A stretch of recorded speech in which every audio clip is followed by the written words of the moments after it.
Lads, welcome back to Fusion YGO. And to begin this wonderful month that we're in, the month of July, Orcust month. We're starting off with a very competitive version of Orcust. This is not the only version of Orcust you are going to see this month, as you've already heard and been informed on, I'm sure. If not, make sure to check out the video in the top corner of the screen right now. But without further ado, let me show off to you Superheavy Samurai Orcust. Let's get into it. Starting off, we are playing 3 copies of Wagon. Now, you could, in theory, cut this down to 1, and with 1 copy of it, you could put in more hand traps, which is completely viable, and it's ended up being what I've sided in. However, I wanted this deck to be as consistent as possible, and having more copies of this to normal summon came up a lot in testing, but in theory, if you cut this down to 1 and used other engines and other engine cards to be able to get there, it could potentially work out just fine. We're also playing 3 copies of Superheavy Samurai Soul Piercer. This is the one that you will search the most off of Wagon, because this one is going to be the one that searches you any one of your Superheavy Samurai monsters. We're also playing 3 copies of the Motorbike. Motorbike is the one that discards, and it allows you to synchro summon and create really big boards. But the coolest part about this one is it's a level 2, it's a tuner monster, and by discarding it, you get to add any one. It's great. We're also playing 3 copies of Superheavy Samurai Prodigy Wakaushi. I'm sure you already know what Wakaushi does, but Wakaushi, if you have no spell or trap cards in your graveyard, you can place a Superheavy Samurai monster from your deck except itself and place it in the other pendulum zone, and then it summons this card. Its monster effect never comes up because we're not playing pure. So its monster effect is, in this instance, completely irrelevant. But these are the only 3 ofs we play for the Super Heavies. There's 12 of them in total. You could, like I said, you could cut Wagon down to 1 and open up some space if you wanted to. There's another couple of cards you could potentially cut down to 1 to create a little bit more linear of a line. But for me and my awful luck, I made sure that I built this in a way that it was as consistent and as accessible as it possibly could be. We're also playing 2 copies of the Big Big Benkei. This card, if you control a Super Heavy Samurai monster, you get to add a Super Heavy Samurai Soul monster from your deck to your hand. This card's insane because it searches a couple of extenders and options for you. So it's really, really big. It can get you into your Soul Piercers and stuff like that. We are also playing 2 copies of Super Heavy Samurai Scales. Scales is a monster reborn inside the archetype, allowing you to be able to recur and reuse your Soul Piercer, who is not a hard once per turn. An incredibly powerful effect, to be sure, and I find that, again, I would rather have 2 of it and be able to search it than only have 1 of it and get frustrated that I'm constantly seeing it in my hand. We're also playing 1 copy of Super Heavy Samurai Soul Gaia Booster. It's just an extender. It equips and then summons itself. It can allow Wakaushi to be a 1-card, or it allows Motorbike to be a 1-card Super Heavy combo into Barone, plus a couple of searches. Pretty big play. 1 copy of Super Heavy Samurai Soul Peacemaker. This was more of a combo piece in earlier iterations, but with things like Scarecrow. But with this card, one of the cool interactions we have is if we use the Samurai Scales to summon back Soul Piercer, we can equip this to Soul Piercer, tribute it, give us a different level 4, get another free search, and be able to overload those 2 4s into to more extension. So it's a really powerful card. It's a really powerful card, and we want to make sure that we have as many ways into it. That is the Super Heavy package. It's fairly large. Like I said, you could probably cut Scales to 1 and Monk if you're trying to create space, as well as Wagon to 1. So you could cut these 4 cards, and now you have 4 hand traps or going second cards if you wanted to. It does make side decking a little easier when you're able to cut these. Next up, the Orcust package. 3 copies of Girsu, the Orcust Mech Knight. This card is searchable in certain cards from the extra deck, but what it does, for those of you that are not acclimated to Orcust, I would say, you're going to see a lot of this card this month, so get ready for it. Girsu, the Orcust Mech Knight. On normal or special summon, you are able to send an Orcust or a World Legacy card from your deck to the graveyard. And then, if there are 2 or more cards in the same column, this card becomes a tuner. That part doesn't really matter anymore. Not a big deal. However, then if this card is the only monster you control, you can summon a World Legacy token to both player sides of the field. It's a 0/0 Dark Machine. That card can stop infinite permanents. It could turn things off like Lightning Storm and Evenly Matched. And it makes it so your opponent's in a weird position where your board is harder to break. That token actually comes in clutch.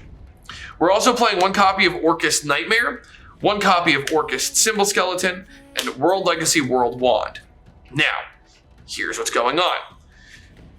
Orcust Nightmare is a foolish burial that also can change attack points, which does come up as an effect that, with the card that comes up later, you're able to turn into a quick effect that you can activate during the battle phase, changing an attack points and a damage step. Orcust Symbol Skeleton is a monster reborn for the Orcust archetype. Does come in clutch, and you want to have at least one of it. It's incredibly important. And finally is the World Legacy World Wand, which is going to allow you to DDR back an Orcust that's banished. Really powerful cards. Gotta play them. It's just these 6. But we are also playing, we are playing one copy of Orchestrated Babel and one copy of Orcust Crescendo. Orchestrated Babel turns all of your Orcust graveyard effects into quick effects, which is incredibly strong just by itself. But with Crescendo, if you control an Orcust Link monster, you can negate the activation and effect of a spell, trap, or monster effect, allowing you to interact with things that Superheavy Samurai on its own typically can't, cards such as Dark Ruler No More. The reason why this doesn't conflict with the strategy, either of them, is Orchestrated Babel, the turn after it's been sent to the graveyard, you're able to discard a card to add it back from your graveyard to your hand. Orcust Crescendo allows you to add a Dark Machine, by banishing it, allows you to add a Dark Machine from your deck to your hand, but it locks you into Dark Machine monsters for the rest of the turn. In a grind game, that doesn't matter because you're able to add Wakaushi or even Girsu or what have you. So really big, really powerful. Next up, we are playing 3 copies of Gold Gadget and Silver Gadget. These guys allow us to do a little bit more. You could cut one of these to 3, to 2, so you could be running 5 to, again, add more space to the deck. It just gives you multiple names. The reason why I would recommend, if you're gonna side 2 out completely and just go with 4 normals, is siding these out. If you open both, it's really powerful. But I found that having the additional normal summon, really powerful cards, really helps extend the game state to where opening both of these plus Wagon is insane, for example. And there's so many option trees that it really opens up the whole deck for you. Next up, 1 Therion King Regulus. It is part of the natural end board for the deck, which we will show off later this week. Therion King Regulus is easy to summon in this deck. You'll typically equip it with a Soul Piercer, so when you send him to the graveyard off the zone effect to negate an effect, you get a free search. It's all really nice. And then finally, we're playing 3 copies of Ash Blossom and Joyous Spring, 2 copies of Ghost Ogre and Snow Rabbit, and 2 copies of Ghost Mortar and Moonlit Chill. As I said earlier, you have a lot of cards you can side out like these, and even, let's just say one of the gadgets. You can side these 5 cards out completely and be able to put in 5 more hand traps or going second cards that really can just change the way the deck flows. So don't be startled by it. It's just, this is what I'm playing at the moment and it's super fun. Next up for the extra deck, we are playing 2 copies of Galatea the Orcust Automaton, my, personal favorite card. This card's insane. It lets you shuffle in a banished machine monster, shuffle it into the deck, and then you get to set an Orcust spell or trap directly from your deck to your field. That is optional. So if you've already used Crescendo and Babel, you can still grind with this by shuffling back in any machines that might be banished, like gold gadgets or what have you, to be able to reset your whole deck and just keep going. Playing 1 copy of Link Karibo. It's necessary for just, if you only open Girsu, it just opens up the deck and allows you to play the game. This could also be a card like Platinum Gadget. It's just up to you. One copy of Cleafort Genius. It is mandatory for the combo, which again I will show in a later video. One copy of IP Masquerena. This is a part of the standard end board that allows you to do a lot of really crazy, silly things. One copy of Apollosa and one copy of Access Code Talker. This is a part of the OTK. This is part of the combo. One copy of Excel Synchro Stardust Dragon, which allows us to go into Barone. We are also playing a Warlord Savage Dragon because we play so many Link monsters. It makes too much sense to, it would make less sense to not play it. One copy of Dingirsu. Dingirsu just helps you clear boards, non-targeting removal, protection effects, huge. One copy of Baguska, and one copy of Gear Gigan X.